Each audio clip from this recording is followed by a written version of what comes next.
Saya tuh suka merenung gitu, bertafakur, lihat-lihat ayat, ya Allah, Nabi Adam kesalahan dikit, keluar dari surga. Ini saya dosa banyak, pengen masuk. Gimana caranya? Maka kita harus mencari amalan yang sekiranya dengan amalan itu akan cepat menggugurkan dosa-dosa kita. Karena yang paling bahaya adalah kita tidak mengerti berapa banyak dosa sudah dikumpulkan. Contoh, ini dosa mata aja di hari ini udah berapa banyak? Saya tanya pada antum, apa fungsi mata? Tuh, sudah salah. Mata bukan melihat, kalau cuma melihat, kambing juga melihat. Elang melihat. Bahkan mata elang sering saya katakan lebih tajam dibanding mata kita. Elang tuh naik sampai ke atas tinggi lewatin gunung. Anak ayam kelihatan. Antum naik pesawat sampai ke atas, anak sendiri gak kelihatan. Gak percaya besok silakan cek aja naik. Tapi persoalannya mata kita dihisap, mata elang enggak. Buka Quran surah ke-17 ayat 36. Paling kanan sebelah bawah. Wala taqfu ma laysa laka bihi ilmun innas sam'a wal basara wal fuada kullu ulaika kana anhu mas'ula. Hati-hati kata Allah, jangan mengikuti sesuatu yang belum kita tahu karena semua unsur sumber pengetahuan akan ditanya. Telinga akan ditanya, mata akan ditanya. Maaf, hati kita, pikiran kita akan ditanya. Karena ternyata, maaf, banyak dosa dikumpulkan lewat sumber-sumber informasi ini. Mata kata Allah, laki-laki, Quran surah 24 ayat 30, perempuan ayat 31. Katakan pada laki-laki yang beriman, kullil mu'minina yaghuddu min absarihim. Katakan pada pria-pria beriman, mata kalian hanya boleh dipakai untuk yang baik-baik saja. Yang tidak baik, palingkan. Dikala Allah nggak suka, kata Allah, palingkan. Berarti kalau Anda melihat sesuatu yang tidak disukai Allah, tercatat dosa di situ. Sekarang coba perhatikan. Berapa banyak dalam kehidupan baru bangun dah salah lihat. Astagfirullah. Bangun, lihat handphone. Begitu dibuka, cek status WhatsApp. Begitu yang dilihat siapa? Profil seorang. Ada muncul gambar. Gambar iklan. Gambar-gambar yang buruk. Konten yang tidak bagus. Berapa kali antum melihat status di media sosial dengan gambar-gambar yang tidak baik? Hari ini aja udah berapa kali itu? Itu baru mata. Itu baru mata. Dan yang paling celaka gambar itu kadang-kadang antum simpan di handphone, dimasukkan ke saku, dibawa sholat. Coba ketika antum sholat tuh, bawa handphone antum, terkumpul berapa banyak yang kotor di situ. Gambar-gambar yang tidak bagus, konten yang buruk dimasukin saat yang bersamaan. Enak aja antum minta kepada Allah. Rabbighfirli, warhamni, wajburni, warfani, warzuqni. Gimana Allah memberikan rezeki kepada antum sedangkan antum datang dengan kotoran? Antum mau menghadap orang penting di dunia datang ke tempatnya sepatu kotor, baju kotor, nginjak karpet rumahnya sengaja lagi. Apa antum diberi? Kalla. Belum masuk dan disuruh keluar. Antum datang menghadap kepada Allah dengan kotoran melekat di dalam diri, bahkan dimasukin ke sakunya, minta, ya Allah, sayangi saya. Bagaimana aku bisa menyayangimu kalau kamu datang dengan maksiat yang berlumur dan tidak kamu keluarkan dari dalam dirimu? Pikiran. Tadi aja tuh sebelum taklim dimulai, berapa kali prasangkanya keliru. Ini ustadznya mana sih ya? Ini panitia bagaimana sih? Sudah datang jam 5, sampai sekarang belum ada ustadznya. Ayo. Itu baru pikiran. Ini terakumulasi itu dari ujung kepala sampai dengan ujung kaki. Lisan. Saya tidak ustadz, tidak seperti itu. Bagus. Tidak seperti orang itu tuh. Dari tadi begitu aja ustadz itu sama. Jadi Anda bayangkan semua unsur tubuh kita dari ujung kepala sampai ujung kaki berapa banyak yang berbuat maksiat. Maka terakumulasilah dosa itu. Kadang-kadang lebih banyak daripada amal solehnya. Banyak. Seperti tangan tadi diangkat. Pertanyaan saya, di sini inti bahasan kita. Bagaimana kita menggugurkan dosa-dosa ini, sementara kita paham waktu kita terbatas, ini akan kita tinggalkan nih. Saya mohon ya tolong jangan banyak mainnya, tolong jangan banyak main. Demi Allah saya katakan, ada banyak yang tampak. Ada yang digulung ombak, sebabnya macam-macam, gak ada ombak pun meninggal juga.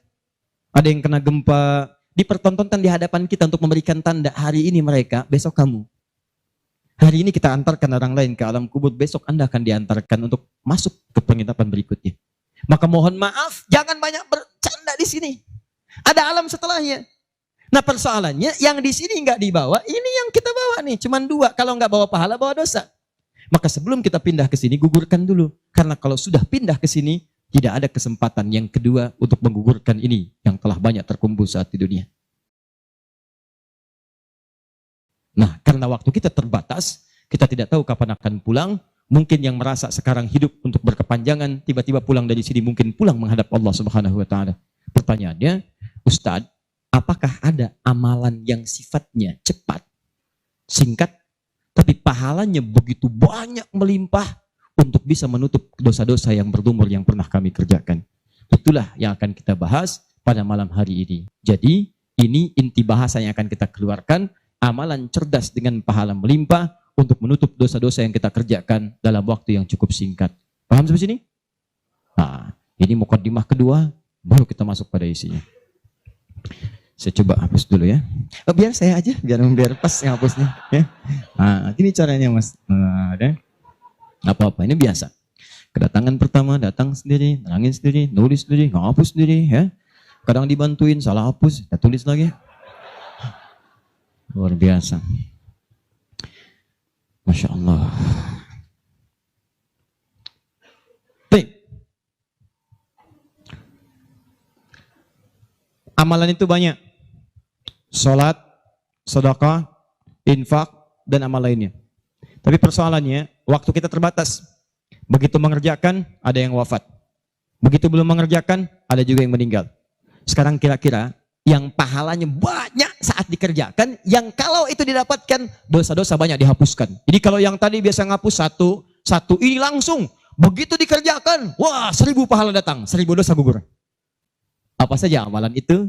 Kita mulai. 1. Semua amal kebaikan yang kita kerjakan, yang jadi amal saleh, bernilai hasanah, itu dalam fikih disebut dengan sedekah namanya. Ya, saya kasih konsepnya dulu, supaya paham. Kullu ma'rufin sedekah. Setiap perbuatan baik itu namanya sedekah. Di nama umumnya sedekah. Salat sedekah, zakat sedekah, infak sedekah. Bahkan bahasa Al-Quran disebut juga dengan sedekah. Contoh, zakat ketika disebutkan dalam Al-Quran namanya sedekah. Ya, Quran surah ke-9 ayat 103. Khudz min amwalihim sedekah. Ambil zakat dari harta mereka, tapi disebutnya dengan sedekah. Ya, dikeluarkan pada 8 golongan sedekah. Ayat ke-60-nya, innamas shadaqatu lil fuqara. Infak sedekah. Buka Quran surah kedua ayat 264, paling kiri sebelah bawah.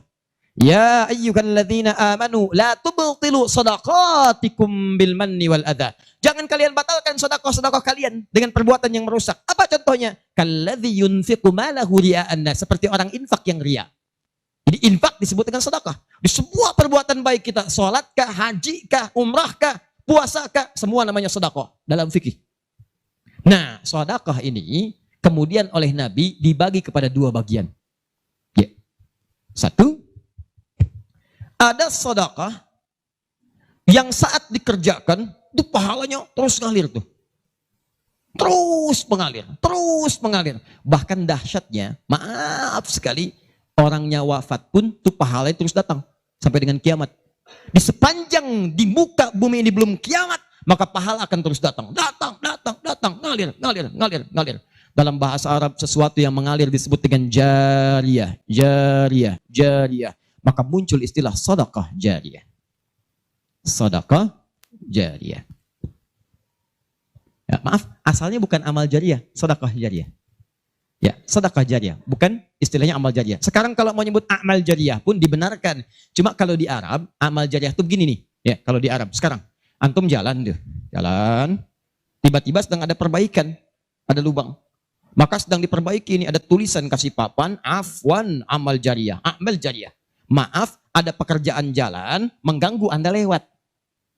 Di Arab itu amal jariyah itu pekerjaan sedang berlangsung mengganggu orang lewat. Sekarang begitu.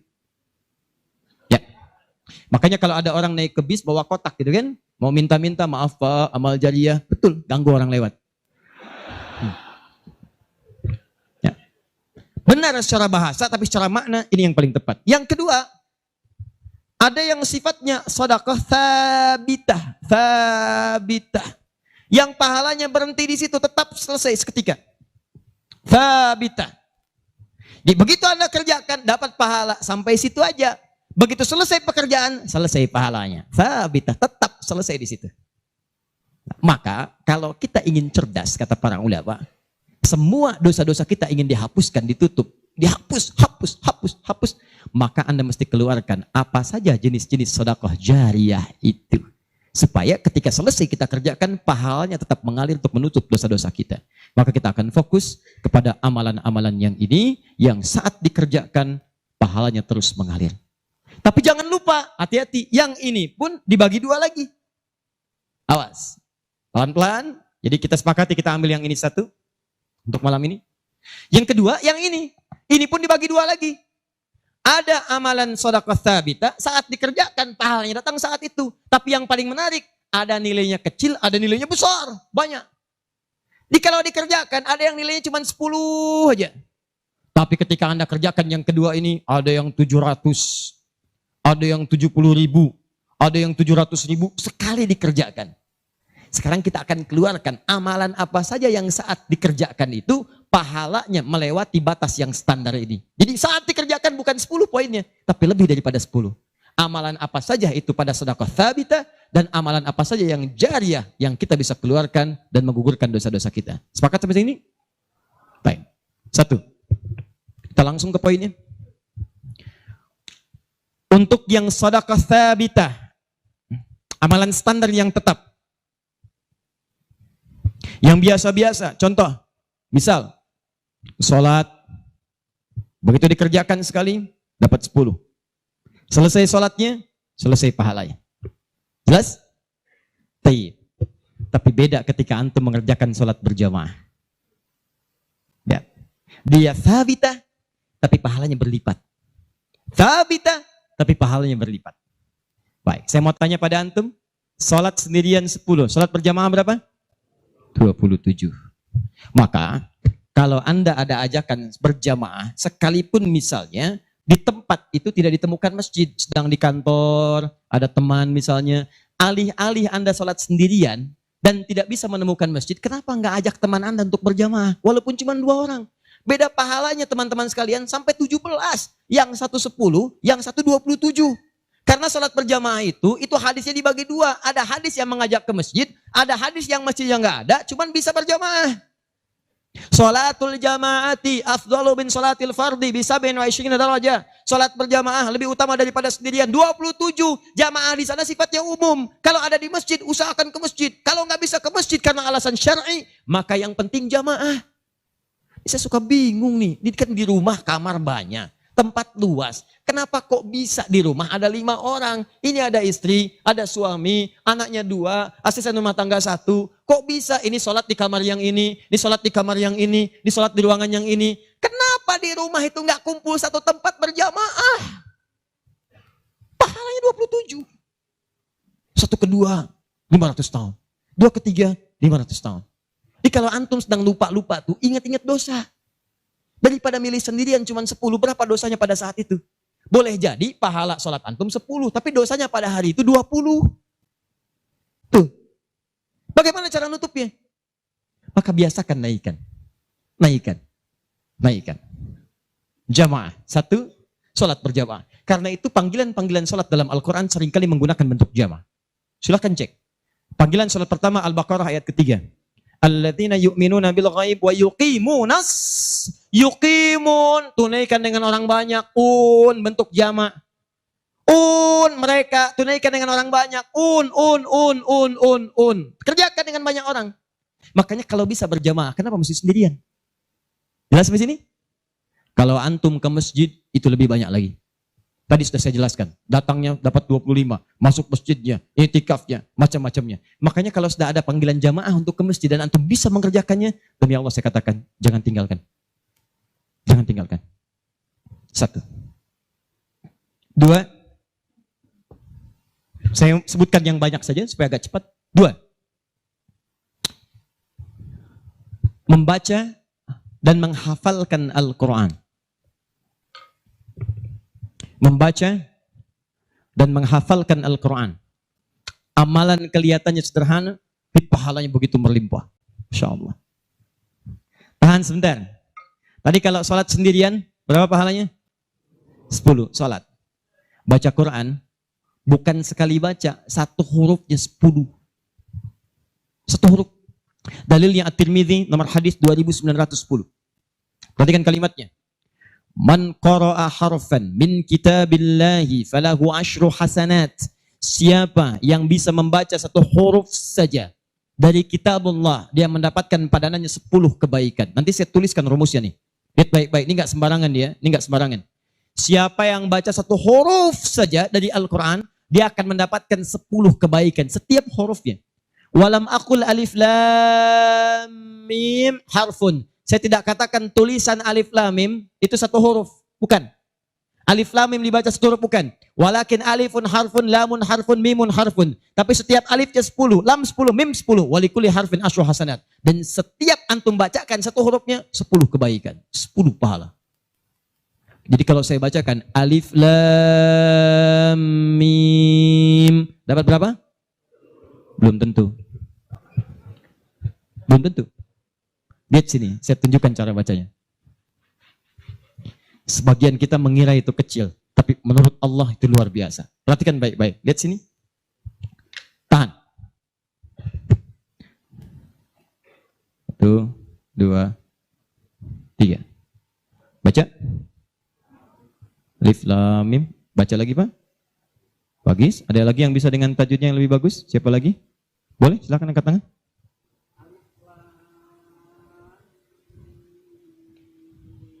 Baik sekali. Ada yang lain? Ya.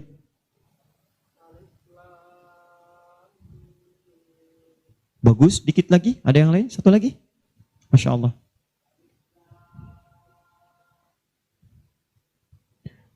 Bagus sekali. Cuman sayang ini bukan alif lam mim. Ini alam. Alam nasyrah laka sadrak.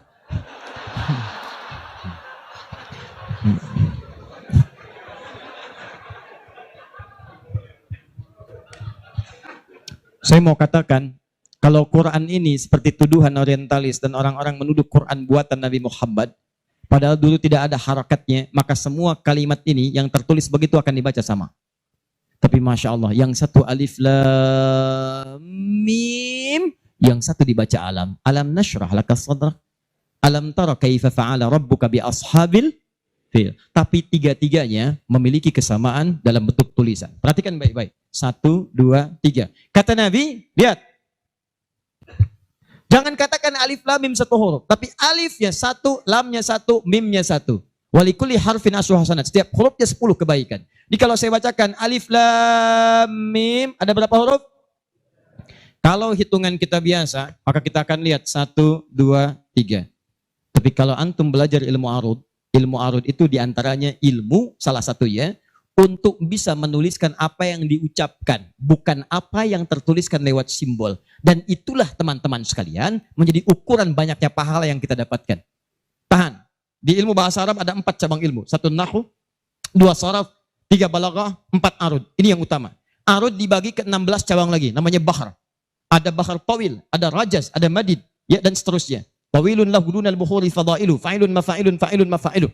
Rajas, mustafilun, mustafilun, mustafilun, mustafilun, mustafilun, mustafilun. Alfiyah itu Ibnu Malik, rumusnya rajas. Kalamuna lafzun mufidun kastaqim, wasmun mafi'lun thumma harfunil kalim, wahiduhu kalimatun wal qawlu am, wa kalimatun biha kalamun qad yu'am, bil jardi wat tanwini wan nida wa al, mustadin lismi tamyizun hasal, bita fa'alti atat wa ya if'alli, wa nunik balanna fi'lun yanjalli. Itu rumusnya rajas.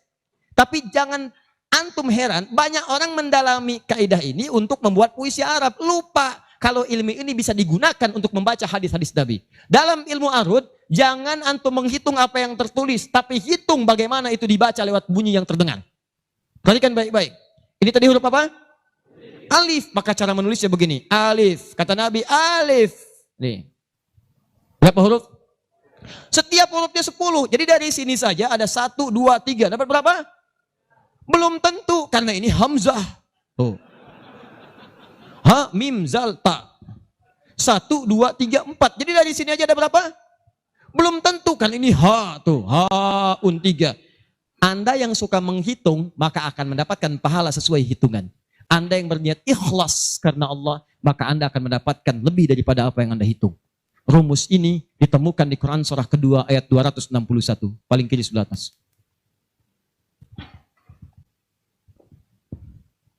Tahan. Pelan-pelan.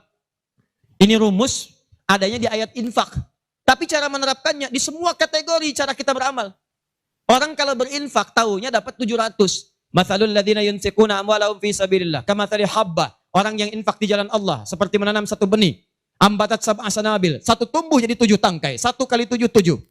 Fi kulli sumbulatin mi'atu habba. Setiap tangkainya ada 100 benih. Ada 100 buah lagi. 7 kali 100, 700. Ayatnya suka dipotong sampai sini. Kalau Anda infak sekian, kalikan 700. Lupa, ayatnya belum selesai. Wallahu yudha'ifu liman yasha. Dan Allah akan melipat gandakan amalan tanpa batas bagi siapa yang tidak pernah berhitung. Jadi kalau Anda baca Qurannya hitung-hitungan, ini dosa hari ini berapa nih dikerjakannya? Oh 9, Masya Allah 9. Cukup 1 huruf aja. Nun. Tutup. 10. Besok dosa berapa? 15. Cukup 2 huruf. Toha. Selesai. Kalau Anda ngitungnya begitu, maka diberikan sesuai hitungan.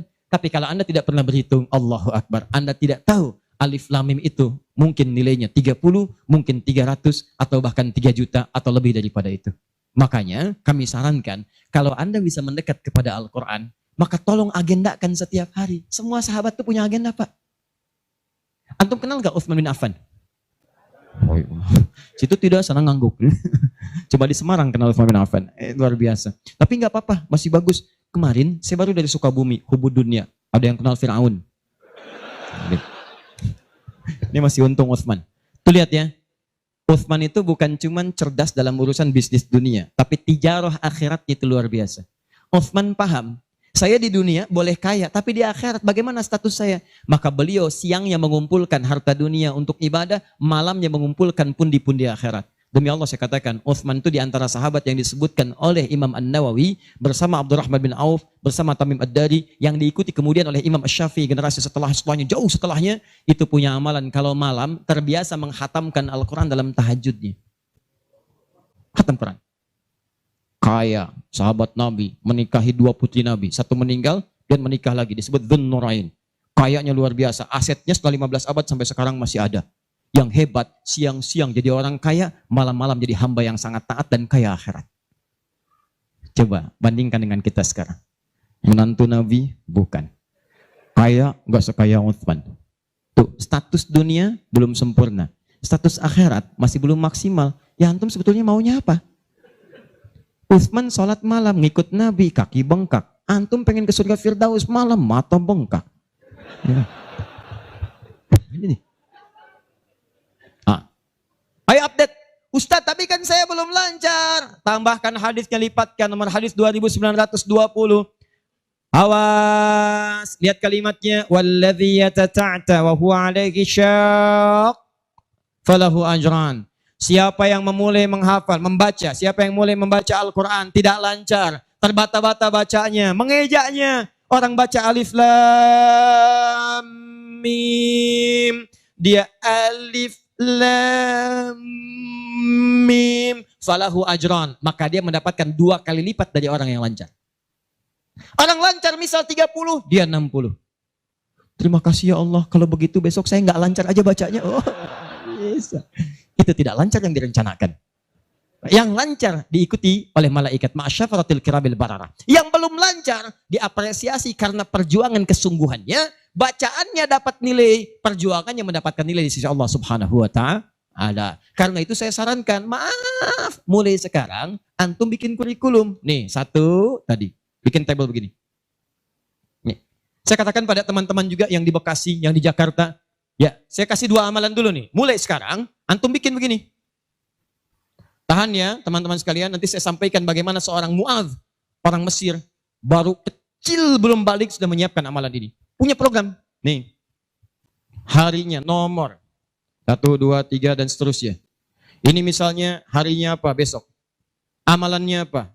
Mulai dengan sholat di sini, jamaah. Ini tadi bacaan Al-Quran. Kalau bisa, saya sarankan setiap hari mulai menghafal, walaupun cuma 1 ayat. Usahakan menghafal.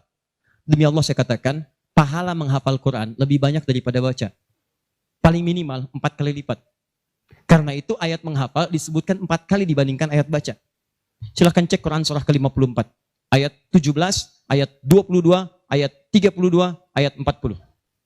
Saya ulangi, ayat 17, ayat 22, ayat 32, ayat 40. Ada? 17, 22, baik, kemudian 32 dan 40. Kenapa ketawa? Benar kan? 4 ayat 17, ayat 22, kemudian ayat 32 dan 40. 17, 22, 32, 40. Berapa kali disebutkan? Walaqad yassarnal Qur'ana lidzikri. Sungguh telah kami mudahkan Al-Quran untuk dihafalkan, diingat. 4 kali disebutkan. Ya, maka ada yang menyebutkan menghafal Quran itu keutamaannya 4 kali dibandingkan dengan sekedar membaca. Baca. Orang baca itu biasanya cuma sekali. Dzalikal kitabu la raiba fihi hudal lil muttaqin. Sekali. Tapi orang menghafal jangan harap sekali. Dia akan terus mengulang. Dzalikal kitabu la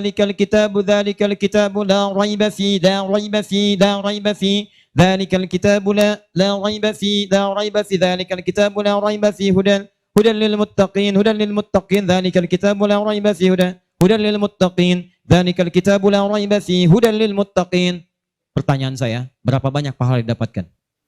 Berapa huruf dia bacakan?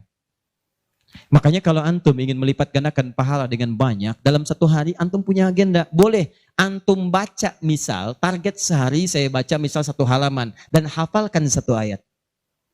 Kalau antum sudah punya kebiasaan begitu, demi Allah saya katakan, Allah akan merubah keadaan hidup anda jadi lebih nyaman. Tidak cukup dengan amin. Baca, hafal. Wah, Masya Allah. Syukur-syukur begitu sedang sholat berjamaah, minta sujud, terus meninggal, gitu kan? Wah, itu paling enak. Mau begitu? Di subuh ya. Itu pun kalau tiba ajalnya. Ya, bacaan Quran lebih lebat lagi. Ya, jadi kalau antum bisa seperti itu, nanti bonusnya banyak. Di alam kubur, jasadnya akan utuh. Dan di akhirat diberikan mahkota. Dan yang ketiga diberikan peluang untuk memberikan syafaat dengan izin Allah dengan Qurannya kepada anggota keluarganya. Ahli Quran itu, kalau dia hafal kemudian Qurannya, benar menghafal Qurannya, maka saat di akhirat akan langsung dimuliakan oleh Allah. Dipakaikan jubah kehormatan dan membimbing, menggandeng bapak ibunya yang saleh, yang beriman, beserta pasangannya dan keturunannya untuk dibawa masuk ke surga. Itu ada di Quran surah ke-35 ayat ke-33, ditafsirkan dengan Quran surah ke-13 ayat 23 sampai 24 dengan awal kalimat yang sama. Jannatu 'adnin yadkhulunaha. Ada para penghafal Quran masuk surga Aden di Quran surah 35 ayat ke-33. Jadi masuknya dari surga Aden menuju tingkat surga yang paling tinggi. Tertingginya apa? Banyak. Nanti ada dengan para nabi. Ada orang yang sesurga dengan para nabi di Quran surah keempat ayat ke-69. Ya.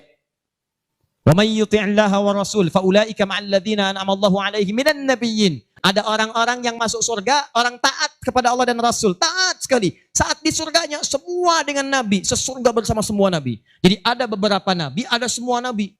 Kalau beberapa Nabi namanya Anbiya. Makanya di surah Al-Anbiya, surah ke-21, dikisahkan beberapa Nabi. Tapi kalau semua Nabi, itu Nabiyin namanya. Dari Nabi Muhammad SAW sampai Nabi Adam. Ada semua. Insya Allah. Muhammad SAW bin Abdullah, bin Abdul Muttalib, bin Hashim, bin Abdul Manaf, bin Qusay, bin Murrah, bin Kilab, bin Ka'ab, bin Ghalib, bin Fihir, bin Malik, bin Nadar, bin Kinana, bin Khuzaimah, bin Mudrika, bin Ilyas, bin Nizar, bin Mudar, bin Ma'ad, bin Adnan, bin Adi, bin Adri, bin Muqawwam, bin Nahur, bin Tari, bin Ya'rub, bin Yasub, bin Nabit, bin Ismail alaihissalam, bin Ibrahim alaihissalam, bin Azar, bin Nahur, bin Abir, bin Kinan, bin Al-Fakhshad, bin Sam, bin Nuh alaihissalam, bin Mikhlain, Matusyara, bin Kinan, bin Anbas, bin Tith, bin Adam alaihissalam. Kumpul semua.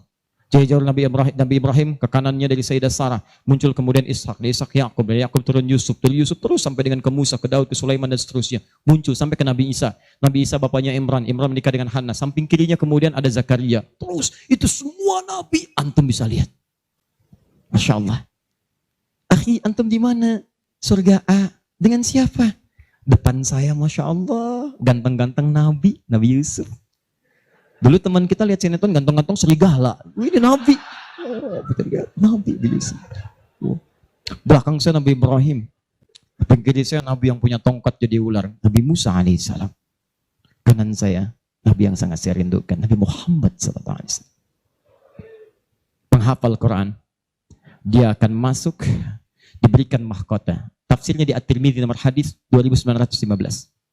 Begitu dia kemudian akan naik, maka Qurannya berkata, Allahumma halli, ya Allah, tolong hiasi dulu tubuhnya. Bedakan dengan yang bukan ahli Quran. Bedakan. Yuhallawna fiha min asawir. Demikian ayat Qurannya. Maka kemudian dia dihiasi dulu. Ada gelang-gelang emas, ada macam-macam. Semua tubuhnya indah. Maka Allah firmankan. Apa kata Allah? Begitu dikatakan, Allahumma halli.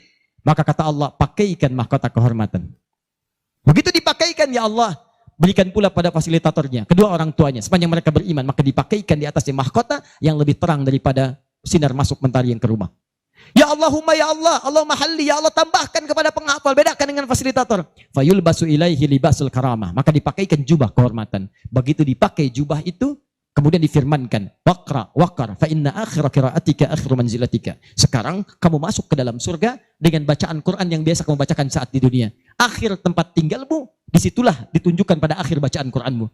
Di begitu dia baca Quran, setiap dia baca masuk surga, naik ke tingkat yang paling tinggi. Dan dahsyatnya saat dia akan masuk surga itu, dia akan menggandeng bapak ibunya, istrinya, keturunannya. Buka Quran surah ke-13 ayat 23 sampai 24. Kalimatnya sama awalnya, jannatu addin yadkhulunaha. Ada orang-orang masuk surga Aden, ketika akan masuk, wa man salaha min abaihim, dia gandeng bapak ibunya yang saleh. Wa azwajihim, pasangan-pasangannya, wa dzurriyyatihim, dan keturunan-keturunannya. Allahu akbar. Di dunia ahli Quran itu kemuliaan Qurannya akan merembet pada sekitarannya. Silahkan cek kalau nggak percaya. Anda punya anak hafal Quran 5 tahun, bapak ibunya akan ikutan mulia. Musa yang hafal Quran, bapak ibunya dihajikan. Ahmad Kabil yang hafal Quran, ibunya, perawatnya, gurunya, teman-temannya ikut haji semuanya. Nggak percaya silahkan. Demi Allah saya katakan, Quran turun di 1 bulan, bulannya jadi mulia Ramadan.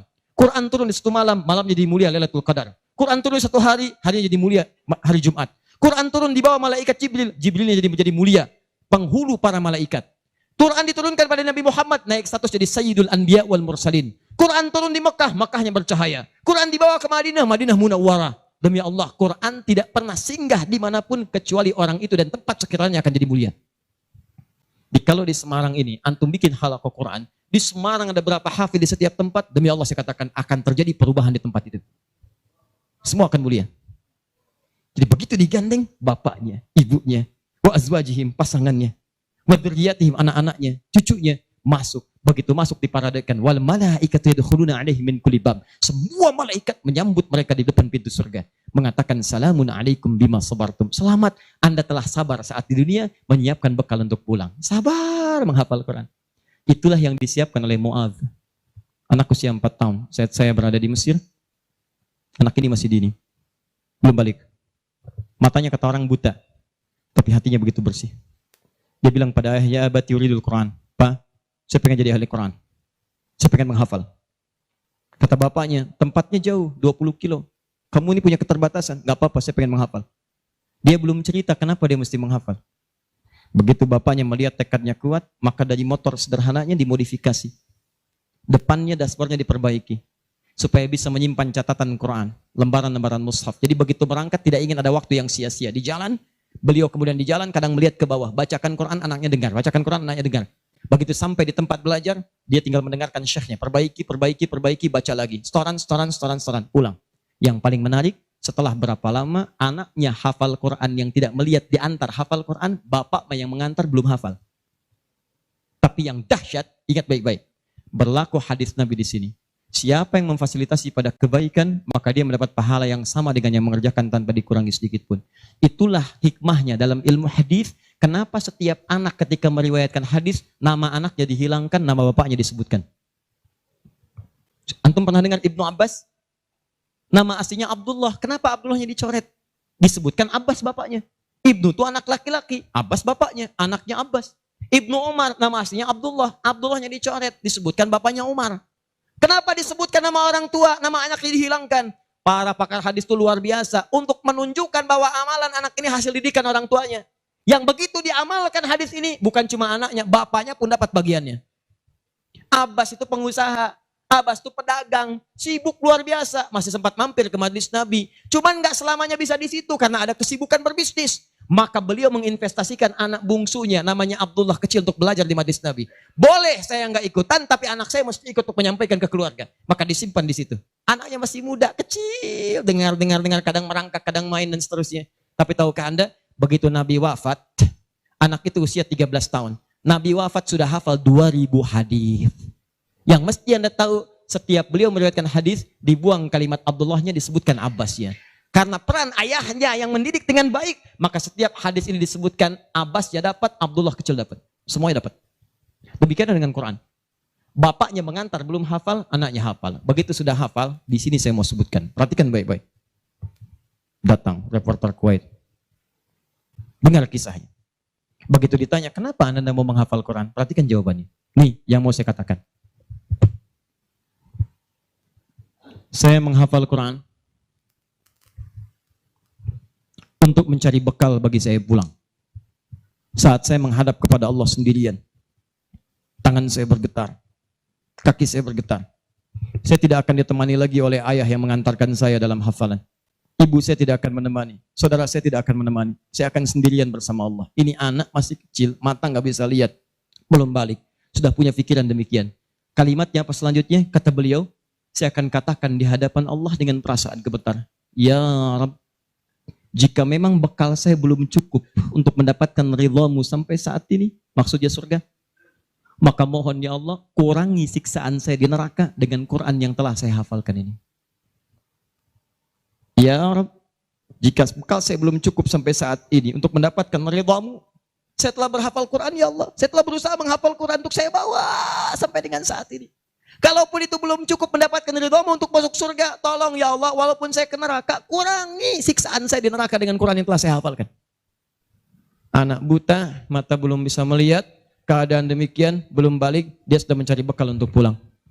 Duhai Anda yang katanya pengen ke surga, surganya Firdaus, pengen bersama Nabi, demi Allah saya katakan, dari 24 jam Allah berikan pada Anda, berapa yang sudah Anda siapkan mencari bekal akhirat? Ayo kumpulin dunia, ayo silakan, gak ada yang larang. Cuma satu saat, Anda akan lihat siapa yang tertawa, siapa yang tertunduk lesu, membawa catatan amalnya. Itu saya sarankan bagi Anda, ayo besok bikin. Nih, sholat mau di mana? Baca Quran mau berapa ayat? Hafalan mau berapa ayat? Mesti beda. Antum lahir belum hafal Quran wajar. Masa pulang pun gak ada yang dibawa? Ayo bawalah walaupun cuma satu ayat. Ya, saya satu surat Ustaz, An-Nas, tambah. Ya, jelas? Kalau sudah jelas, amalan ketiga, saya cepat. Tenang ya, katanya pengen sampai subuh. 3, saya cepat. Setelah ini saya ke ujungnya. Kita sebentar lagi berakhir. Ketiga, infak. Infak. Masih ingat teman-teman? Kalau yang standar tadi, berapa pahalanya? 10. Infak paling minimal 700. Infak paling minimal 700. Allahu Akbar. Dalilnya Quran surah kedua ayat 261. Paling kiri sebelah atas. Tadi saya bacakan. Mathalul ladzina yunfiquna amwalahum fi sabilillah kamathali habbatin ambatat sab'a sanabil fi kulli sumbulatin mi'atu habba. Wallahu yudha'ifu liman yasha' wallahu wasi'un 'alim. Perumpamaan orang infak di jalan Allah. Infak itu, ini yang perlu saya luruskan. Tidak harus menggunakan uang. Infak itu pemberian bersifat materi. Makanan itu infak. Pakaian itu infak. Buah-buahan itu infak. Silahkan berbagi. Walaupun gak ada uang, bisa kita gunakan dengan yang lain. Cek, kalau antum main ke Eropa, ada rezeki main misalnya. Main ke Auckland, ke New Zealand. Ya, di situ ada donation itu bukan cuma dengan uang. Food, kadang mereka kasih dengan makanan. Ada yang nyimpen ciki, kotaknya di situ. Di kotak infak itu, kotak dalamnya ada ciki, ada beras, dan macam-macam. Sampingnya ada yang uang. Cuman mesti dilihat dulu bagaimana bentuk kotaknya. Ya, kalau kotaknya belahan kecil, itu pasti uang. Bukan beras. Oh ini beras nih, dibuka dulu karungnya, digunikan. Tidak bukan. Silakan bebas. Ya, dan itu nilainya tinggi. Kadang-kadang antum lupa di majelis ilmu ada snacknya, walaupun cuma kurma dapat 2, bagi 1 dengan teman. Air misalnya tidak harus semua oleh antum. Bagi, begitu antum bagi langsung dituliskan 700 kali lipat paling minimal. Demi Allah saya katakan paling minimal 700 kali lipat. Makanya zaman Nabi itu ada satu keluarga yang berlomba tuh mendekatkan diri pada infak walaupun dirinya kekurangan. Agak aneh tuh cara berpikirnya. Ya, jadi kalau dibandingkan manusia sekarang nggak dapat tuh, nggak dapat. Saya mau tanya begini, antum di rumah persediaan, antum punya anak 2, antum dengan istri, 1 suami, 1 istri, 2 anak. Di rumah ada persediaan makanan untuk 2 anak antum saja. Antum aja nggak makan malam itu, cuma ada anak 2. Untuk mereka kalau nggak makan mereka bisa nahan lapar semalaman. Tiba-tiba antum ditawarkan oleh seseorang, ada tamu nih, mau nggak dijamu di rumah? Bisa nggak? Pertanyaan saya, kalau ada orang yang datang seperti itu ke tempat antum, Mas, ini ada tamu, saya nggak bisa jamu, bisa nggak antum jamu? Di rumah antum cuman ada makanan untuk anak-anak, antum pun nggak bisa makan. Pertanyaan saya, dijamu nggak teman itu? Kenapa diam? Duhai ahli surga, Apa diam? Lihat cara berpikirnya.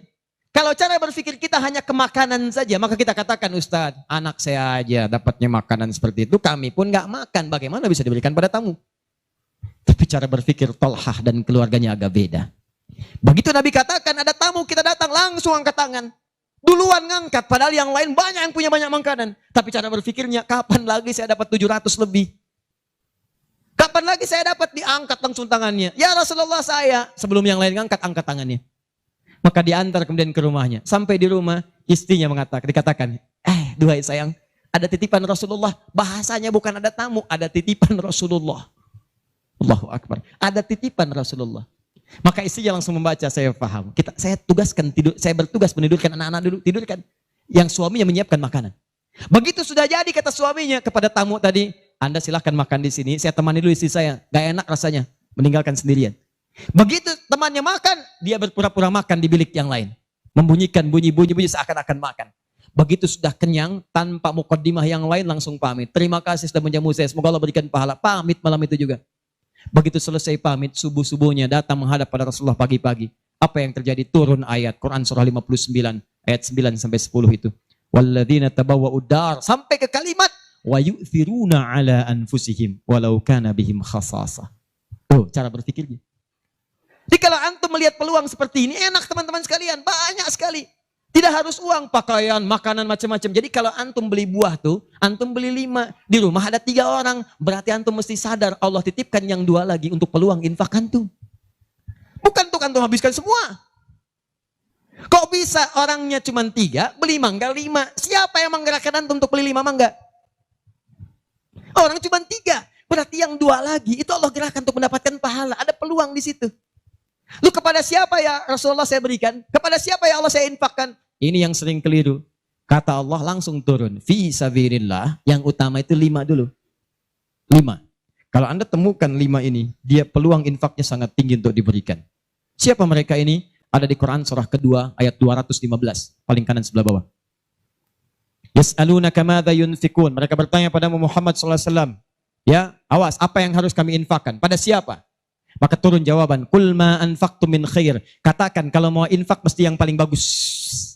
Ini kaidah pertama. Awas, ada peringatan di Al-Baqarah ayat 267. Wala tayammamul khabitha minhu tunfiqun walastum biakhidhihi illa an tughmidu fi. Jangan kamu infakkan pada orang lain yang kamu tidak suka, melihatnya aja kamu enggak suka, dikasih orang. Antum punya uang 50.000 2, 1, wah masih keras, bagus luar biasa, masuk dompet enak dilihat. Yang kedua, wah sudah lecek. The kill of the kumel. Wah, dilihat gak enak. Baunya gak nyaman. Tiba-tiba ada orang lewat. Pak, sedekah Pak. Pertanyaan saya, maaf, mana yang antum berikan? Yang lecek atau yang bagus? Tuh. Ingat, kalau urusan zakat mal, berikan yang bagus. Zakat mal, pilih. Paham? 5 orang ini siapa? 1. Lil walidain, orang tua. Ini orang tua ini gak pernah minta, jarang sekali. Cuman kita yang mesti paham. Kan sama, antum pun suka ngasih isyarat. Mama. Oh mau makan. Makan. Mama. Boneka. Antum setelah dewasa mesti paham. Kadang-kadang orang tua tuh gak minta. Gak pengen nyusahin anaknya. Padahal orang tua udah susah. Melahirkan susah, mengandung juga susah, merawat susah, menyusui susah. Sudah dewasa pun antum masih susahin juga. Kapan antum berbaktinya? Kadang-kadang cuma nanya, nelpon apa kabar. Padahal di rumahnya itu Masya Allah lagi kurang beras. Beras kurang, rezeki belum dibayar. Kirimkan, sebelum diminta kirimkan. Itu begitu antum kirimkan demi Allah saya katakan. Di hadis Al-Bukhari, di kitab Al-Adabul Mufrad. Bukan cuma mendapatkan lipatan pahala kalikan 700 lebih. Tapi ridha Allah turun ke tempat antum pada saat itu. Kalau sudah turun, semua doa yang antum mintakan minimal akan dijawab pada saat itu. Itu rahasianya. Kalau dengan urusan orang tua itu udah gak usah mikir. Begitu mengatakan, nah gini-gini, tenang aja mah. Walaupun gak ada, katakan, insya Allah mah selesai. Insya Allah, berusaha antum. Begitu antum dapatkan seperti orang tua mengusahakan untuk antum dulu, maka pahala dilipat gandakan, ridho turun seketika. Kejar. Wal aqrabin, kerabat terdekat. Kerabat dibagi 2. Ada yang tempatnya jauh tapi hubungannya dekat.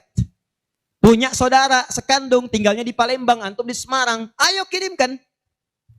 Anak bibi nggak bisa nih pendidikannya, bantu, antum ada, bantu, nilainya tinggi. Jangan dikira ringan. Nih bagian kedua nanti kalau saya terangkan banyak nih. Tenang aja, kita masih sampai subuh. Nah, bagian kedua.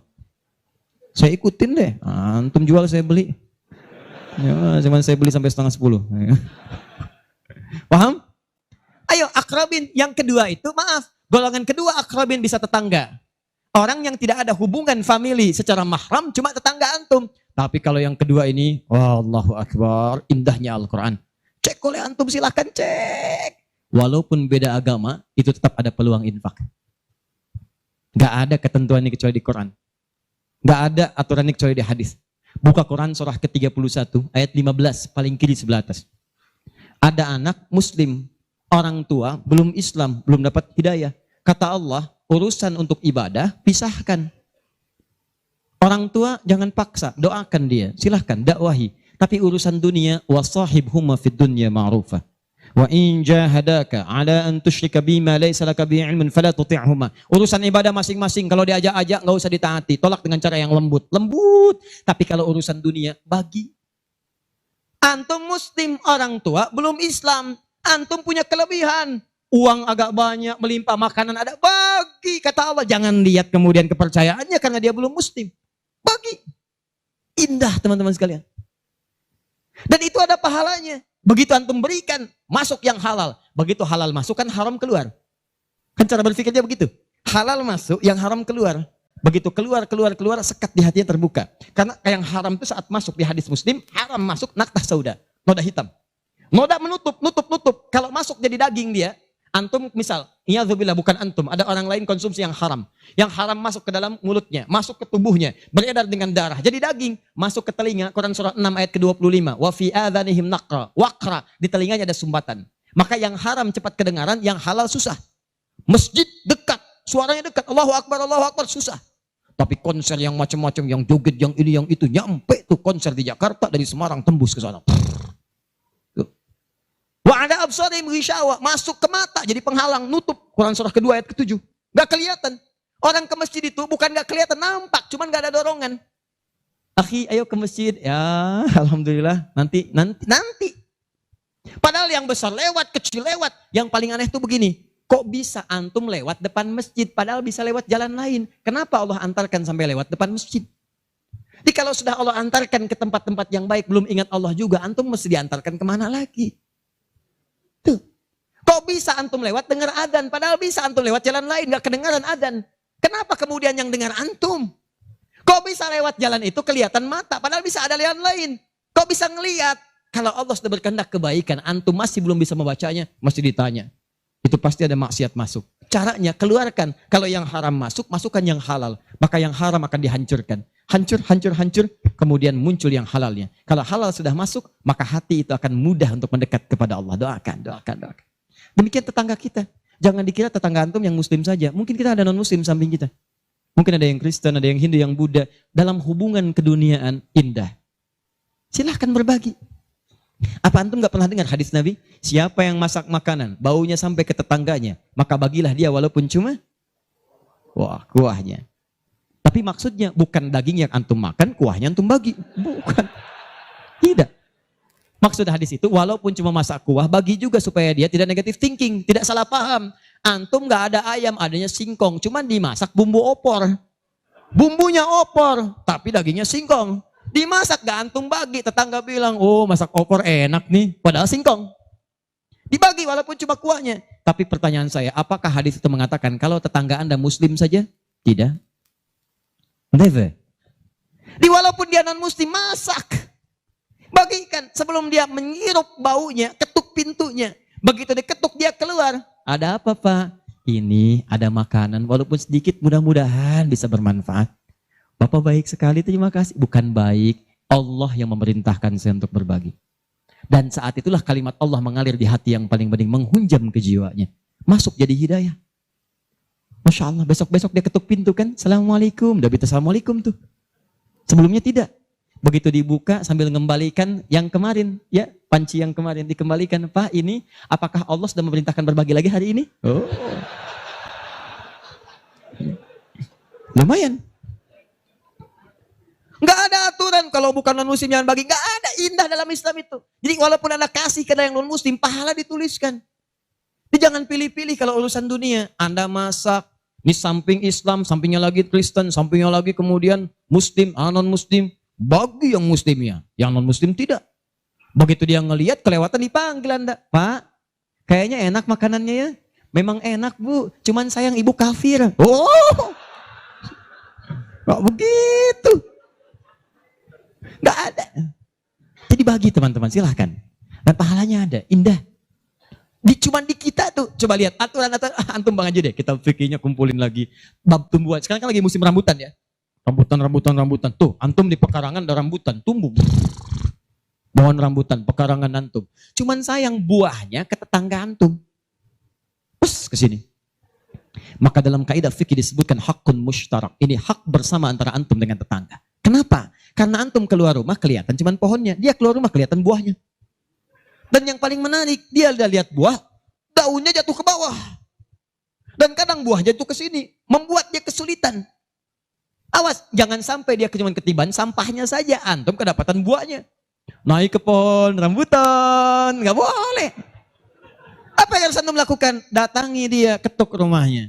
Sampaikan, Pak, maaf saya cuma mau ngasih tahu, itu ada pohon rambutan.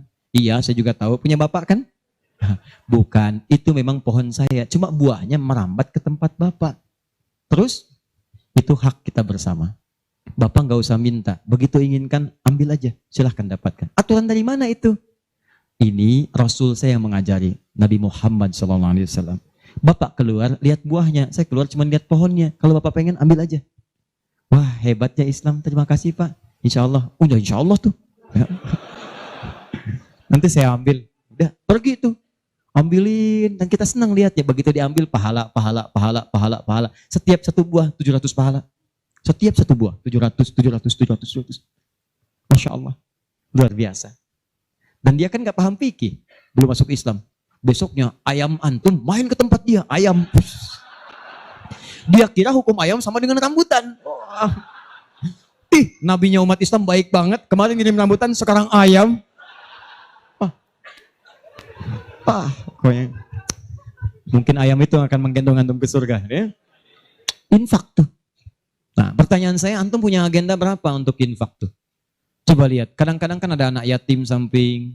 Gak usah terpikir banyak uang, pakaian, buka tuh pakaian antum, masuk ke kamar, buka. Begitu dibuka, berapa banyak koleksi pakaian antum? Cuma pesen ya, cuma pesen satu aja. Mohon maaf ya, maaf sekali, jangan sampai ada pakaian, walaupun sehelai itu, yang belum pernah dipakai ibadah. Usahakan setiap yang kita gunakan jadi saksi di akhirat bahwa dia pernah dipakai ibadah, karena semua akan bicara. Tuh lihat kaos, bagian dalam, celana, bagian luar, cek lagi semua. Dan kalau sudah itu antum pakai, ada yang lain gak kepake, bukan gak kepake. Boleh jadi itu dititipkan oleh Allah kepada antum untuk menjadi pahala antum dengan itu. Sebab mudah bagi Allah menitipkan pada yang lain. Kenapa dipilih antum supaya dapat bagian pahalanya? Jelas? Terakhir, amalan keempat, bagian pertama. Salah sendiri pengen sampai subuh. 4. Terakhir, bagian pertama. Majlis ilmu. Majlis ilmu. Masih ingat satu apa? Salat berjamaah di masjid. 2, interaksi dengan Al-Quran. 3, infak. 4, majlis ilmu. Teman-teman, majlis ilmu itu keutamaannya banyak. Saya beri gambaran ya, maaf sekali. 1, majlis ilmu itu, kalau antum benar memilih majlis ilmunya, maka status yang diberikan oleh Allah pertama kali, begitu antum berangkat dari rumah, sampai dengan ke majlisnya, statusnya akan naik dari manusia biasa menjadi mujahid fi sabilillah. Itu langsung sama dengan orang yang berjuang ke medan perang. Ada majlis ilmu nih, antum datangi, begitu antum datang, itu sama dengan orang berjuang ke medan perang. Statusnya jihad. Kalau meninggal antum di pertengahan, walaupun belum sampai ke situ, maka statusnya langsung syahid, pahala syahid. Pahalanya syahid. Majlis ilmu. 1, berpeluang mendapatkan pahala senilai jihad. 2, kalau wafat bisa syahid. Dalilnya Quran surah ke-9 ayat 122. Paling kiri sebelah bawah di mushaf. Wa ma kana al-mu'minuna liyanfiru kaffah. Kenapa mesti semua orang beriman pergi ke medan perang semua? Saya akan turunkan satu amalan kata Allah yang kalau kamu amalkan ini maka statusnya akan sama dengan orang yang berjuang di medan perang. Sama persis. Apa itu? Falaula nafara min kulli firqatin minhum ta'ifa liyatafaqahu fid din. Kenapa tidak ada sementara orang di antara mereka mau datang ke majelis ilmu untuk mempelajari tuntunan agamanya? Waliyunziru qaumahum idza raja'u ilaihim la'allahum yahdharun. Dan dia mencatat pelajaran-pelajaran itu dan dia bawa pulang, dia sampaikan pada keluarga yang tidak belajar. Perhatikan baik-baik. Ayat ini mengatakan, kata Imam Mustafa Al-Maraghi, ayat ini mengatakan bahwa menuntut ilmu itu nilainya sama dengan jihad fi sabilillah. Artinya kalau wafat penuntut ilmu maka status syahid. Kalau syahid maka dosa berpeluang digugurkan, amalan naik. Itu seketika pahala bisa datang dan surga. Pernah dengar seorang yang pernah membunuh 100 orang? Begitu dia mau tobat, di mana dia diarahkan? Kata ulama pada saat itu, pergi kamu ke majlis sana. Ke majlis ilmu. Disuruh ke majlis ilmu. Begitu dia berangkat di pertengahan jalannya, berangkat, meninggal di tengah jalan. Meninggal. Statusnya dalam keadaan di tengah jalan ke majlis ilmu, dia bertobat kepada Allah, diterima tobatnya. Saat berangkat tuh meninggal di tengah-tengah. Ada pahalanya. Apa yang terjadi? Surga. Surga. Diampuni dosa, naik ke surga. Di sini turun kemuliaan yang ketiga. Disebutkan di hadis Nabi, riwayat Ibnu Majah, nomor hadis 233. Ibnu Majah, nomor hadis 233. Rawinya sahabat Abu Darda. Man salaka tariqan yaltamisu fihi ilma, sahalallahu lahu tariqan ilal jannah. Siapa yang menyiapkan dirinya melangkah menuju majlis ilmu, maka setiap langkahnya akan langsung dituliskan oleh Allah yang meringankan nanti langkahnya ke surga. Di setiap langkah itu dihitung. Pahalanya bukan pahala biasa, ringan ke surga, ringan ke surga, ringan ke surga. Itu pahala syahid tadi. Ya, Qurannya ada di Quran surah keempat ayat 100, paling kiri sebelah bawah. An-Nisa ayat 100, Quran surah 4 ayat 100. Di ujung ayat, wa may yakhruj min baitihi muhajiran ila Allahi war rasuli thumma yudrikul maut faqad waqa'a ajruhu 'ala Allah. Siapa yang berniat merubah dirinya, ingin lebih dekat dengan Allah dan Rasulnya, kemudian dia merubah diri. Bagaimana cara merubahnya? Ulama sepakat. Pertama, datang ke majelis ilmu. Supaya punya ilmu untuk merubah diri. Jangan langsung kerjakan amalan, tapi belum tahu ilmu. Ilmu qoblal amal. Antum beramal tanpa ilmu, celaka amalannya. Saya ingin berubah. Kemarin saya nggak pernah sholat. Saya pengen jadi hamba yang taat. Ya Allah, saya tobat. Besok saya akan sholat subuh 3 rakaat. Bisa. 2 ya 2. Paham ya? Jadi ini gambarannya. Kemudian pahala yang ketiga. Cepat. Setiap dia sudah sampai ke majelis ilmu, disebutkan oleh sahabat Ibnu Abbas radhiyallahu taala anhuma, dinukil oleh Syekh Muhammad Hashim bin Asy'ari di kitabnya Adabul Alim wal Muta'allim, bab yang pertama, paragraf yang kedua, paling kanan di pertengahan. Orang yang sudah masuk ke majelis ilmu maka pahalanya langsung dituliskan 700 kali lipat. Tanpa henti, naik terus diangkat. Dan itu berlangsung sampai diamalkan. Jadi kalau ada seorang hamba, cuman dia beramal tanpa ilmu. Dengan seorang hamba beramal dengan ilmu, beda pahalanya 700. Misal, antum masuk ke majelis ilmu nih, dapat 700. Diajarkan tentang sholat, bab sholat diajarkan. Kalau anda mengangkat tangan setelah menghadap kiblat, hadisnya, misal disebutkan di hadis riwayat Abu Dawud, nomor hadis 857. Di Al-Bukhari disebutkan, anda saya angkat tanganmu, misal sejajar dengan bahu. Ucapkan Allahu Akbar. Saat diucapkan rasakan, buang urusan semua dunia ke belakang. Buang, jangan bawa dunia. Hanya Allah yang paling akbar. Begitu antum tahu dalilnya seperti itu, caranya bagaimana, itu langsung dituliskan. Baru takbir sudah mendapatkan 700 kali lipat. Tapi kalau antum cuma sholat saja, abid, sholat, gak paham bacaan, gak paham gerakan, dituliskan cuma 10. 700 kali lipat. Ma baina darajataini khamsumi'ati sanatin. Di antara satu kedua 500, dua ketiga 500, tiga keempat 500 tahun. Majelis ilmu. 4. Di hadis yang tadi, di Ibnu Majah nomor hadis 233 dari sahabat Abu Darda, orang yang menuntut ilmu itu teman-teman sekalian langsung, ya, wa innal malaikata la tadau ajnihataha ridwan li talibil ilmi, mendapatkan ridha malaikat, mendapatkan ridha malaikat. Jadi antum jangan dikira biasa nih, dari sejak berangkat sampai ke sini itu malaikat menaungi antum, membentangkan sayapnya. Cuma memang dibuat oleh Allah gaib, gak kelihatan. Sebab kalau kelihatan gak akan jadi datang ke sini antum. Baru keluar rumah malaikat udah begini. Siapa? Malaikat maut. Paham ya? Baik. Nah, dari semuanya ini puncaknya teman-teman sekalian, puncaknya derajat antum akan diangkat oleh Allah. Diangkat. 2. Satu, karena ilmunya. Kedua, karena imannya. Dalilnya Quran surah ke-58 ayat 11. Yarfa'illahu alladhina amanu minkum walladhina utul ilma darajat. Jadi saran saya dengar ini ada 46 majlis taklim berkumpul di sini. Ini anugerah. Tidak mudah mendapatkan itu. Tidak mudah. Di saran saya, setiap ada majlis ilmu, ayo datangi. Bagi waktu masa dalam sepekan gak ada untuk akhirat. Dunia aja kejar dunia. Kenapa gak nyari akhirat? Gak banyak kok. Sabtu kalau gak Sabtu Ahad susun nih taklim siapa? Ustadz Pulan, Syekh Pulan, Habib Pulan. Cari di mana tempatnya. Tapi ukurannya 3 kata Al-Quran. Cuma 3 ini. Kalau gak ada yang 3, maka 5 kemuliaan ini tidak akan didapatkan. Apa yang 3 itu? 1, sifatnya majlis ilmu itu majlis yang memahamkan antum dalam urusan agama. Bukan menjauhkan anda dalam urusan agama. Dalilnya Quran surah ke-9 tadi ayat 122. Liyatafaqahu fiddin, membuat mereka paham tentang agama. Jadi kalau ada majlis yang hanya membuat tertawa, tidak ada isinya, bahkan menjauhkan antum dari Allah, ngolok-ngolok ayat Al-Quran, ngolok-ngolok hadis dan sebagainya, maka yang seperti itu bukan majlis yang dimaksudkan lewat ayat tadi. Jelas? Ya. 2. Syaratnya kata Allah, kalau antum ingin masuk majlis, statusnya di syahid, maka antum mesti berniat dengan benar saat masuk ke majlis ilmu untuk memahami itu dengan mencatatnya dan memahaminya. Di begitu antum paham, catat, bawa catatan itu untuk kembali sampaikan kepada orang-orang yang tidak belajar. Itu sekarang lebih mudah, share di media sosial. Antum sekarang dapat 1 hadis, share. Begitu di-share ada daripada share yang tidak jelas. Bikin status. Semarang mendung aja bikin status. Hari ini Semarang mendung, emang kenapa? Apa dengan status antum akan berubah jadi cerah? Tidak ada. Sudah. Bikin yang bagus. Hadis kirimkan. Hadis Nabi SAW. Keutamaan bagi seorang pekerja. Keluarkan. Begitu antum share ke teman-teman antum pengusaha, mereka semangat semua. Semangat. Antum jangan lupa begitu diinjakan kaki bekerja karena Allah, setiap tapak itu pahala. Kirimkan ayatnya. Kawan-kawan, Quran surah ke-4 ayat 34. Berita gembira untuk kita. Niatkan yuk karena Allah. Begitu di-share, mereka lihat 10 orang meniatkan karena Allah. Antum dapat bagian pahalanya tanpa dikurangi sedikit. Kirim. Jelas? Nah, ini kalau gitu antum kurunkan.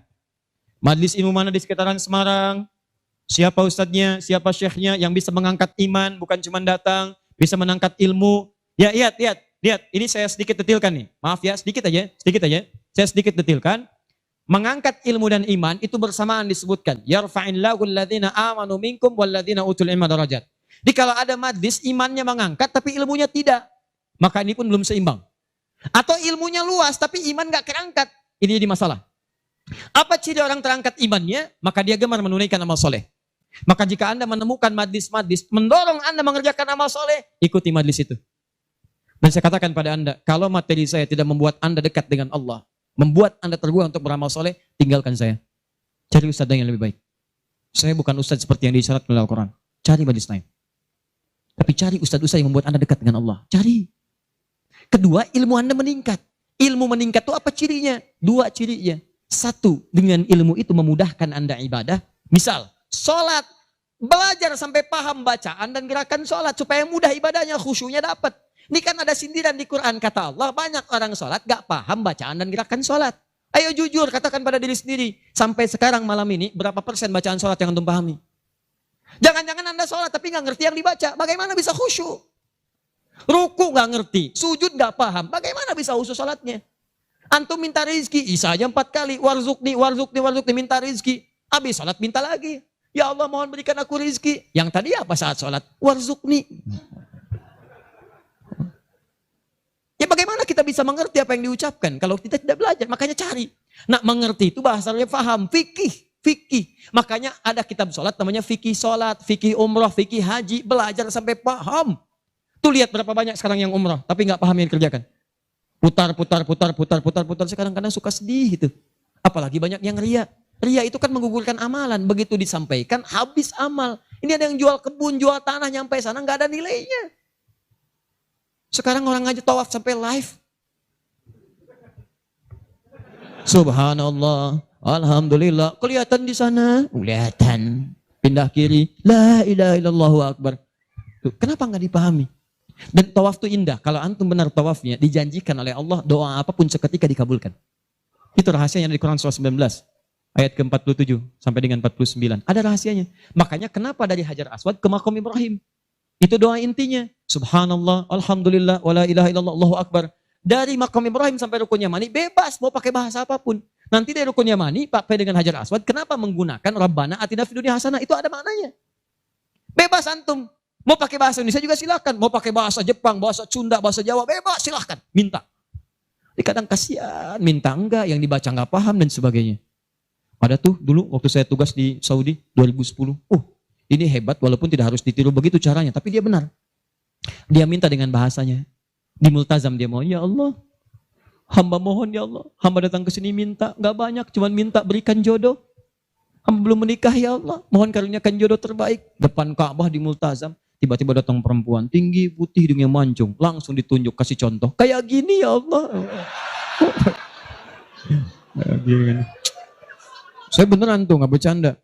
Tapi apa yang terjadi? Karena dia minta yang dibutuhkan, dia paham apa yang dibacakan, dikabulkan oleh Allah. Pulang nikah, walaupun bukan dengan yang tadi. Menikah. Ada lagi yang lain, gelantungan di multazam, langsung mengatakan, ya Allah, hamba datang ini banyak hutang. Engkau pasti tahu hamba ya Allah. Engkau mengerti hamba, kesini pun hamba ngutang. Kalau tidak percaya, ini catatannya ya Allah. Benar. Pulang lunas gitu kan. Nah, dia ngerti yang dibaca. Kadang-kadang kita kerjakan sesuatu yang kita pahami, makanya yuk ngaji sampai paham. Enak kalau sudah begitu. Begitu Anda memahami sesuatu, nah ilmu naik. Kalau orang paham, itu ciri yang pertama, dibawa ke ibadah mudah. Yang kedua, perluaskan wawasan. Karena dalam fikih itu ada hal-hal tertentu yang menjadi kemudahan. Bukan harus itu saja yang dikerjakan. Babnya dalam fikih, fikihnya nanti dalam kajian madhab. Madhab itu ada muqarin, turunannya ada pilihan.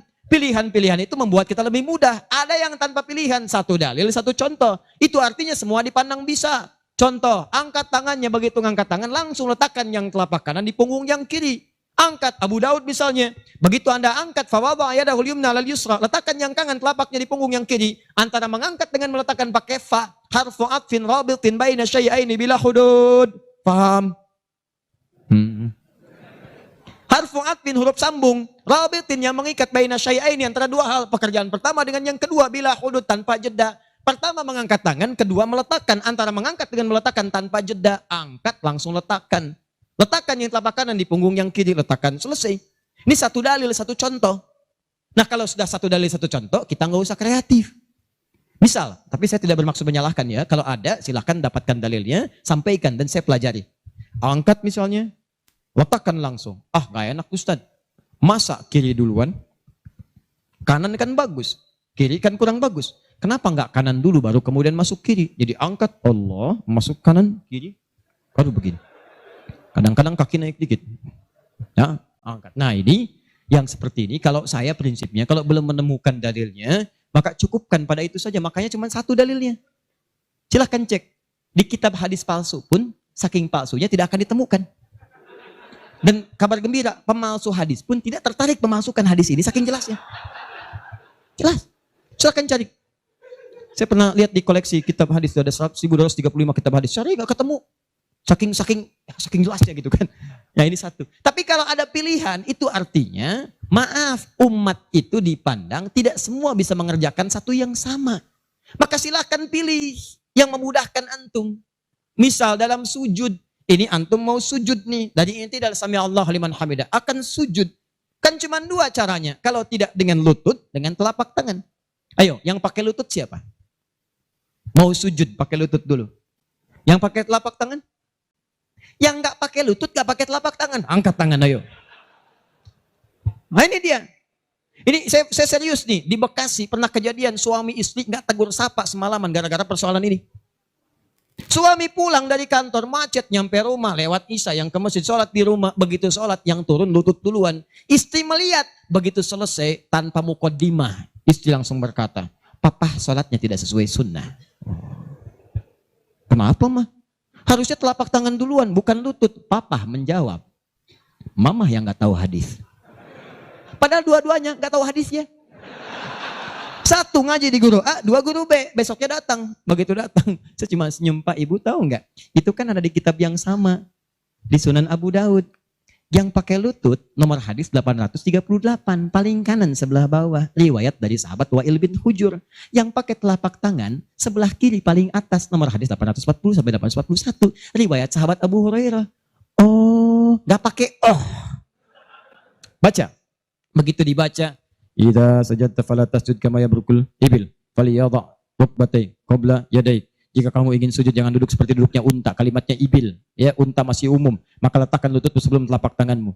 Maka yang kedua Abu Hurairah, hadisnya berbunyi kurang lebih bima makna idza sajadta fala tasjud kama yabrukul ba'ir, unta tunggangan yang sudah ada beban. Falyadha yadaika qabla rukbatai. Maka letakkan telapak tanganmu sebelum lututmu. Bu, Pak, ini Wa'il lebih duluan masuk Islam dibandingkan dengan Abu Hurairah. Saat itu awal-awal Nabi masih kuat, kelihatan ikut perang Badar, perang Uhud, macam-macam. Begitu Nabi sujud, lutut duluan. Begitu nanti Abu Hurairah masuk Islam, itu 3 tahun sebelum Nabi wafat, 7 Hijriah. 3 tahun sebelum wafat, usianya kurang lebih 60 tahun. Beliau sudah punya persoalan. Saya mau tanya pada Bapak Ibu, kalau ada orang sudah sepuh, persoalan pertama dia apanya? Lututnya. Makanya diriwayatkan kadang beliau kemudian menggunakan tongkat, kadang bersandar kepada tiang-tiang. Karena lutut mulai bermasalah, maka yang dahulukan telapak tangannya. Sebetulnya ini kemudahan Pak, Bu. Maksudnya bukan masalah tua atau muda. Antum pun jangan salah simpulkan. Jadi kalau ada teman antum masih muda misalnya, tiba-tiba turun telapak tangan duluan. Tua. Bukan. Bukan begitu cara memahaminya. Ya, bukan. Maksudnya apa? Ini kemudahan. Karena yang punya masalah di lutut bukan cuma orang tua. Antum atlet, ada masalah. Antum jalan, lutut keseleo. Gak bisa. Gunakan telapak tangan. Antum pengen dengan lutut, gunakan boleh. Telapak tangan sah, lutut boleh. Yang salah itu yang kepala duluan. Belum apa-apa udah rame. Yang kunut, ini hadisnya. Yang tidak kunut, ini hadisnya. Tinggal pilih aja. Kunut tuh karena begini, ini riwayatnya begini. Yang tidak kunut begini pilihannya. Yang milih kunut siapa? Oh, Imam Syafi'i, Imam Malik. Yang tidak milih kunut siapa? Imam Abu Hanifah. Yang tengah-tengah ngambil lazilah siapa? Imam Ahmad bin Hanbal. Antum tinggal ngikuti aja. Pilih mau yang mana. Yang salah yang tidak sholat subuh. Itu. Yang bismillah jahar, ada dalilnya, dipilih oleh Imam Syafi'i. Yang sir silent, ada, dipilih oleh Imam Ahmad. Yang tidak pakai bismillah, ada, dipilih Abu Hanifah, termasuk Imam Malik. Yang rakaat pertamanya jahar, selanjutnya tidak ada, dipilih oleh Abu Hurairah, tercantum dalam Al-Bukhari. 70 hadis, 4 kali cara, ada, semua Nabi mengerjakan. Nabi mengerjakan semua, antum tinggal pilih. Karena nggak bisa mengerjakan semua-muanya. Nggak bisa Ustaz, saya orang Semarang, sunnah banget, bukan cuma sunnah. Besok subuh saya imamin 4 cara bismillahnya. Oh. Lebih soleh daripada Nabi. Bismillahirrahmanirrahim. Bismillahirrahmanirrahim. Tidak dibaca sama sekali. Oh iya. Itulah yang disebut dengan pilihan. Ma dhahaba ilaihi. Ma sesuatu dhahaba ilaihi yang condong untuk dipilih karena memudahkan. Disingkat jadi madhab. Madhab. Dari ma dhahaba ilaihi. Ada singkatan. Di Arab ada singkatan. La hawla wa la quwwata illa billah hawqala. Bahkan ayat Al-Quran itu ada ungkapan singkatannya. Bismillahirrahmanirrahim. Basmalah. Alhamdulillahirabbil alamin. Alhamdulillah. Sudah 9:30. Saya kira teman-teman karena waktunya terus beranjak, saya cukupkan mungkin kita sama-sama tutup dengan mengucapkan hamdalah. Hamdalah. Tidak. Alhamdulillahirabbil alamin. Enggak, itu contoh tadi, bukan belum selesai kita. Contoh. Masih sampai subuh, tenang. Nah, contoh, hamdalah alhamdulillahirabbil alamin. Jelas? Inilah diantara amalan yang bisa menguat. Kalau sudah begitu ilmunya luas, wawasan luas, tidak akan ada pertikaian dan sebagainya. Yang ada dalilnya, itu yang kita pedomani. Yang tidak ada, kita pelajari. Kata Nabi, kamu tidak diutus untuk memaksa orang. Ingatkan, kalau mau ingat, alhamdulillah. Kalau tidak, jangan jadi musuh. Jangan sampai perbedaan antum menghambat antum untuk minum teh bersama. Begitu Ferguson. Akhir. Sepakat ya? Sepakat. Sudah bukan zamannya ribut sana sini. Sudah silahkan aja ya. Sepanjang ada dalilnya itu kita kerjakan. Yang penting ngaji dengan baik. Terakhir, saya tutup betulan ini. Ya, betulan. Terakhir, kita nggak ngerjain amalnya, tapi dapat transferan pahalanya. Kita tidak mengerjakan amalnya, tapi pahalanya dapat. Apa di antara amalan itu? Nah, ini yang kedua yang mau saya sampaikan. Ada 3 peluang amalan. Saya sampaikan dengan cepat. 1, share pengetahuan. Sharing, bagi. Itu yang diisyaratkan Quran surah ke-9 ayat 122. Dengan Quran surah ke-58 ayat ke-11. Luaskan. Ya ayyuhalladzina amanu idza qila lakum tafassahu fil masajid. Ya fil majalis, fafsahu yafsahillahu lakum. Hei orang-orang beriman, jika dikatakan padamu luaskan majlis, luaskan. Maksud di situ luaskan ada dua. Satu, luaskan tempat. Jadi kalau ada orang berdesak-desakan, antum masih ada space, jangan ditutup-tutup, buka, luaskan. Yang kedua maksudnya luaskan itu diperluas infonya. Sampaikan. Mungkin antum gak bisa datang, tapi ketika antum sampaikan infonya, Allah dari informasi antum ada 10 orang datang. Antum dapat pahala dari 10 orang itu tanpa dikurangi sedikit pun. Bagaimana Ustadz kalau kita nge-share aja tapi gak usah datang? Semua nge-share gitu kan? Dikosongnya. Tidak, itu prinsip pertama. Luaskan kebaikan. Dua.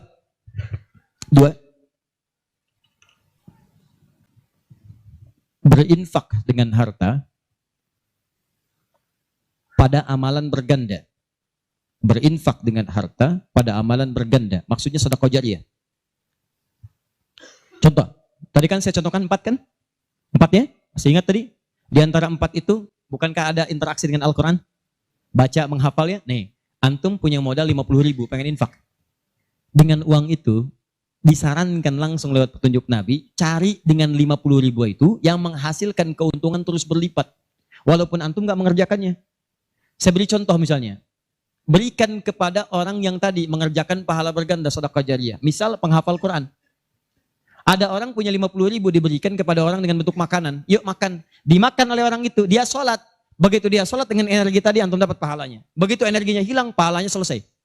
Tapi antum belikan mushaf 50.000. Datang ke percetakan Habib Hasan. Saya cari mushaf Habib. Dengan harga 50.000. Antum dapat 2. Masya Allah. Begitu dapat 2. Antum datang ke tempat hafalan Quran. Masya Allah. Atau datang ke tempatnya Ibu Nyamin. Ya. Dari keturunannya Syekh Dahlan, ya Allah yarham, yang penemu qiraat itu. Begitu datang ke situ, berikan kepada anak-anak penghafal Quran.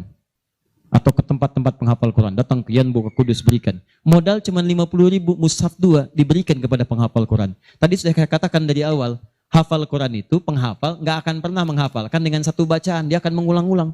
Anda bayangkan modalnya cuma 50.000 sama dengan tadi. Mushaf 2 jadi 2. Begitu ditemukan dan dipegang oleh penghafal Quran, dibaca oleh dia, dihafalkan. Allahu Akbar. Berapa banyak bacaan dia bacakan dalam sehari? Baca. Transfer mengalir kepada antum. Semua yang dia bacakan, dia hafalkan, semua mengalir untuk antum. Modalnya cuma 50.000. Yang menarik, antum meninggal. Mushafnya masih ada, dibaca lagi oleh yang lain. Mengalir lagi, modal 50.000. Yang menarik, mushaf dah rusak. Cuman penghafal tadi udah hafal Quran 30 juz. Dia punya murid lagi. Jangankan punya murid, ngimamin dia. Dengan wasilah mushaf dari antum tadi. Begitu mengimami, pahala lagi transfer. Yang hebat, dia punya murid 10 orang. 10 itu punya murid lagi, 10 lagi. Gak habis-habis, cuma 50.000 modalnya. 50.000 rupiah. Mushaf. Itu yang disebut amalan cerdas. Waktu kita terbatas. Coba apa yang kita dapatkan, itu yang kita cari. Itu sahabat tuh begitu. Bilal tahu uang saya nggak banyak. Nggak tahu beliau, saya nggak punya banyak uang. Idul Kurban tuh orang beli sapi. Kalau kita sekarang. Mereka beli kambing. Ada yang beli unta. Oh, Bilal nggak kebeli. Tapi saya pengen intinya satu. Pengen menyampaikan sedekah karena Allah. Yang lain membeli kambing, beliau beli ayam. Bukan kurban dengan ayam. Tapi intinya bagaimana berusaha menabung untuk mendapatkan sesuatu bersedekah karena Allah di hari itu. Dan nilainya itu luar biasa, dipuji oleh Nabi SAW. Termasuk Ibnu Abbas dibiasakan demikian, dipuji oleh Nabi. Makanya mulai teman-teman sekalian. Dan penghafal Quran gak akan pilih-pilih. Mushaf siapa tuh? Ini wakafnya Pak Haji Yunus, udah banyak pahalanya, 1 huruf aja. Oh gitu ya? Iya. Qaf, Dal. Gak ada, baca. Paham ya? Nah, itu teman-teman sekalian. Dan yang terakhir, ini yang lebih hebat lagi. Ini pahalanya langsung surga. Surga. Masya Allah. Sepanjang antum beriman, beramal soleh dan meninggalkan maksiat. Apa diantaranya? Memfasilitasi orang lain. Yang sekiranya menghasilkan dengan ibadah itu pahala surga. Haji, umrah. Kalau wafat dia dalam penunaian itu dengan benar.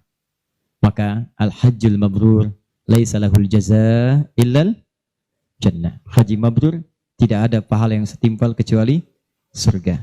Antum sudah luas, semua sudah haji dan sebagainya. Tiba-tiba lihat orang ibadahnya bagus, belum ada kesampaian, tiba-tiba antum fasilitasi. Dia haji mabrur dapat surga, antum dapat bagiannya tanpa dikurangi sedikit pun. Dan berita baiknya, haji pun disandingkan di Quran dengan umrah. Dalilnya Quran surah kedua ayat 196. Wa atimmul hajja wal umrata lillah. Makanya kalau ada yang mau haji, mau umrah, saya sarankan tolong hilangkan semua hal, jauhkan yang bisa merusak amalan, sayang. Ria tuh buang-buang, habis antum. Kasihan. Udah disiapkan surga, antum kemudian tukar lagi dengan keburukan. Ya, itu yang disayangkan. Udah jauhkan ria, sum'ah, macam-macam. Fokus, antum tuh mau ibadah, fokus. Termasuk dari rumah. Tidak salah kalau antum ingin kumpulkan orang, ingin nyampaikan permohonan maaf, minta doa, itu nggak salah, cuman jaga sesuatu yang bisa merusak amalan.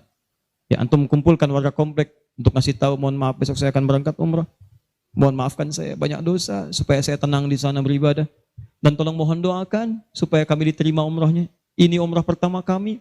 Mungkin juga yang pertama di komplek ini ya, warga belum pada umrah, Pak RT belum, RW belum. Insya Allah di sana kami doakan supaya bisa umrah. Habis tuh amalan. Jelas ya? Baik. Demikian, subhanakallahumma bihamdika, asyhadu an la ilaha illa anta astaghfiruka wa atubu ilaik. Allahumma rabbana taqabbal minna innaka antas samiul alim wa tub alaina innaka antat tawwabur rahim. Rabbana la tada' lana fi maqamina hadha wa fi kulli maqamin dhanban illa ghafarta wa la hamman illa farajta wa la daynan illa qadayta wa la maridan illa shafaita wa la hajatan min hawaijid dunya wal akhirati fiha laka ridan wa fiha lana as-salah illa qadaytaha ya arhamar rahimin. Allahumma rabbana atina fid dunya hasanah في الآخرة حسنة وقنا عذاب النار فضلك سبحان ربك رب العزة عما يصفون والسلام على المرسلين وآخر دعوانا أن الحمد لله رب العالمين. السلام عليكم ورحمة الله وبركاته.